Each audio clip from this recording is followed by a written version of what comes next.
उद्वयं तमस्परि स्वः पश्यन्त उत्तरं देवं देवत्रा सूर्यं गन्म ज्योतिरुत्तमम्। बंधुओं, हम इस संसार में आए हैं सुख भोगने के लिए। यह सभी जानते हैं, हर व्यक्ति चेष्टाएं करता है। बचपन में आरंभ से ही माता पिता भी उसके लिए सुख सामग्री एकत्रित करके उसको प्रदान करते हैं।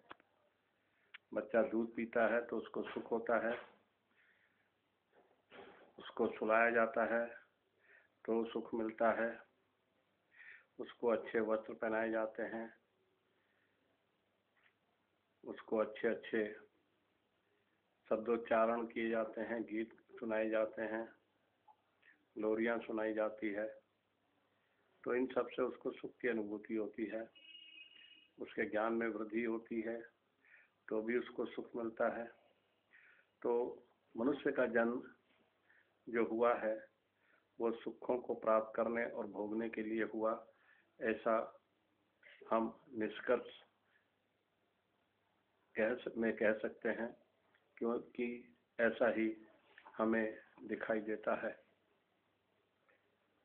परंतु बंधुओं, जब हम अध्ययन करते हैं, सत्संग करते हैं, बड़े बड़े विद्वानों को सुनते हैं, स्वाध्याय करते हैं और बड़े बड़े ऋषि मुनियों, महर्षियों, आप्त पुरुषों, योगियों के ग्रंथों का अध्ययन करते हैं, तो हमें पता लगता है कि हम एक जीवात्मा हैं जो पूर्व जन्मों के कर्मों के आधार पर जो हमारे संचित कर्म रहे हैं, जिसको प्रारब्ध कहते हैं, उसके अनुसार ईश्वर की कृपा से हमें यह मानव जन्म मिला। माता पिता इसमें सहायक रहे, उनकी व्यवस्था भी परमात्मा ने की और यह सृष्टि क्रम इतना सुंदर क्रम है कि इस पर जब विचार करते हैं तो बहुत अच्छा लगता है। बहुत रहस्यों से भरा हुआ है, बहुत जिज्ञासाएं, प्रश्न होते हैं, उनके समाधान हमें स्वाध्याय से मिलते हैं। तो उन स्वाध्यायों के आधार पर जो समाधान मिलते हैं, उन प्रश्नों के जो बड़े गंभीर और रहस्यपूर्ण होते हैं, तो उनके उत्तर जानकर बहुत सुखद आश्चर्य होता है। तो हम सुखों के भोगने के साथ साथ जो हमें प्रारब्ध है उसके अनुसार दुख भी मिलते हैं और सुख भी मिलते हैं। कुछ इस जन्म के कर्म होते हैं, उनका भी मिलता है। लेकिन परमात्मा ने जो मनुष्य जन्म दिया, जिन जीवों को, हम पशु पक्षियों की, कीट पतंगों की बात नहीं कर रहे हैं, हम केवल मनुष्यों की, स्त्री पुरुषों की बात कर रहे हैं। तो मनुष्य जन्म जिनको भी मिला है स्त्री पुरुष के रूप में, सुख तो भोगने के लिए आए हैं, अपने प्रारब्ध को, अपने संचित कर्मों का जो भी सुख दुख रूपी भोग है उसको भोगने के लिए। इसके साथ साथ बंधुओं, मनुष्य का जीवात्मा स्वतंत्र है। वह अच्छे कर्म करे, बुरे कर्म करे, उसको आजादी है, स्वतंत्रता है। अच्छे कर्मों का परिणाम सुख होता है, बुरे कर्मों का परिणाम दुख होता है, जो या तो इस जन्म में दोनों को भोगना होगा, या जो बच जाएंगे और पूर्व के बचे होंगे जो कि ईश्वर जानता है, उनको हमें भावी जन्मों में भोगना होगा। अभी हम जीव की स्वतंत्रता की बात कर रहे थे कि हम सभी मनुष्यजन कर्म करने में स्वतंत्र हैं, फल भोगने में ईश्वर के अधीन है या प्रतंत्र हैं। तो बंधुओं, जो कर्मों की स्वतंत्रता है, तो हम जब अध्ययन करते हैं, सत्संग करते हैं, वेदा अध्ययन करते हैं, तो हमें ज्ञात होता है कि ये जो मनुष्य जन्म मिला है वह दुखों की निवृत्ति के लिए भी मिला है। अगर हम प्रयास करें तो हम दुखों से निवृत्त भी हो सकते हैं, हमें कोई दुख नहीं होगा, इससे हमें मुक्ति मिल जाएगी, मोक्ष मिल जाएगा। तो इसके लिए भी वेद हमें संकेत करता है।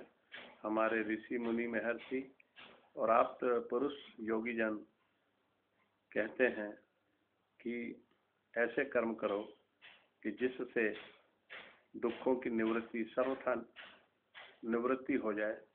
और वह इसका उपाय बताते हैं कि हमें स्वयं को जानना है, ईश्वर को जानना है, और स्वयं को और ईश्वर को जानकर योग साधना के द्वारा ईश्वर का प्रत्यक्ष और साक्षात्कार करने का प्रयास करना है। जब हम इस कार्य में लग जाएंगे, लगे रहेंगे, तो निश्चित रूप से हम हमारी जो वर्तमान स्थिति है उससे आगे बढ़ेंगे, ईश्वर के समीप जाएंगे।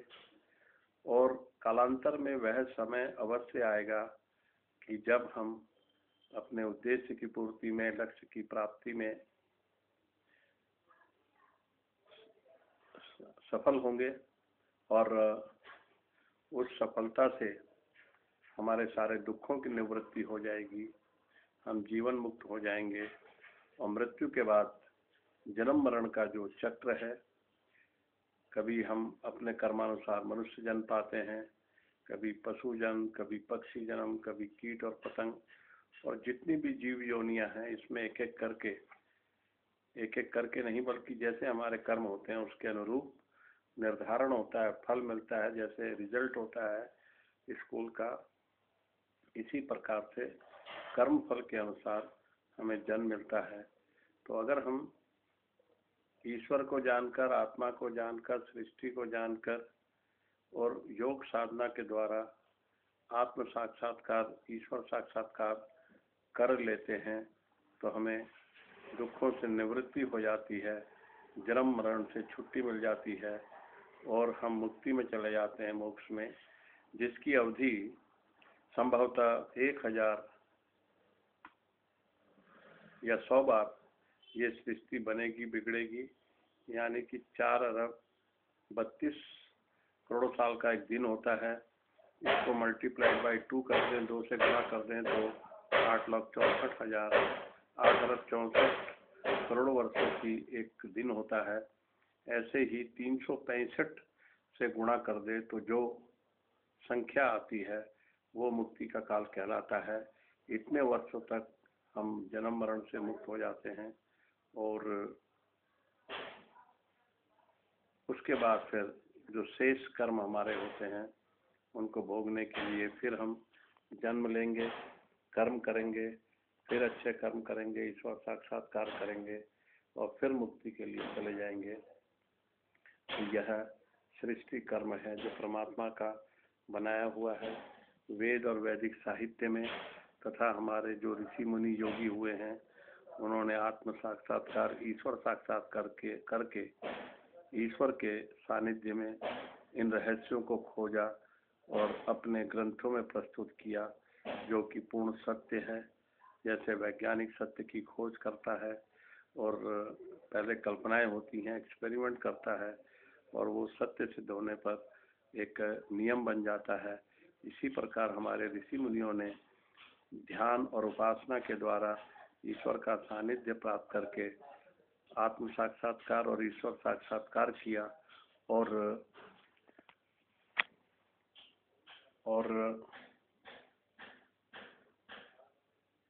ईश्वर से जो उनकी शंकाएं थी, उनके प्रश्न थे, उनके समाधान प्राप्त किए, और वो सब आज हमें प्राप्त हैं। हम अपने ज्ञान और विवेक से, बुद्धि से, स्वाध्याय और अध्ययन से, और शंका निवारण जो बड़े बड़े विद्वान हैं उनके ग्रंथों से और उनसे साक्षात मिलकर कर सकते हैं, और साधना के द्वारा सत्य का मार्ग अपनाकर संध्योपासना और योग के द्वारा ईश्वर को प्राप्त करके जीवन मुक्त अवस्था को प्राप्त करके मोक्ष की प्राप्ति कर सकते हैं और जन्म मरण से मुक्ति पा सकते हैं। तो ये थोड़े से विचार ईश्वर और जन्म मरण और मोक्ष के बारे में, कर्मफल के बारे में अभी हमने चिंतन किया। आशा है आपको यह स्वीकार होंगे। कोई भी व्यक्ति कोई शंका करना चाहे तो वह हमारे पास आकर अलग से व्यक्तिगत रूप से पूछ सकता है, यहाँ भी पूछ सकता है और कहीं भी पूछ सकता है। जो हम जानते हैं उतना बता देंगे, संकेत कर देंगे। और हम समझते हैं कि सच्चे मन से, सच्ची भाव से अगर शंका की जाती है तो उससे बहुत लाभ होता है।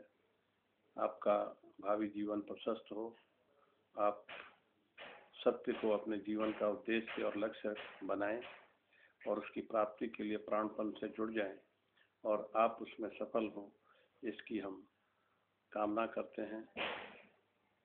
और इसी के साथ यहाँ अपने वक्तव्य को विराम देते हैं। ओम सम।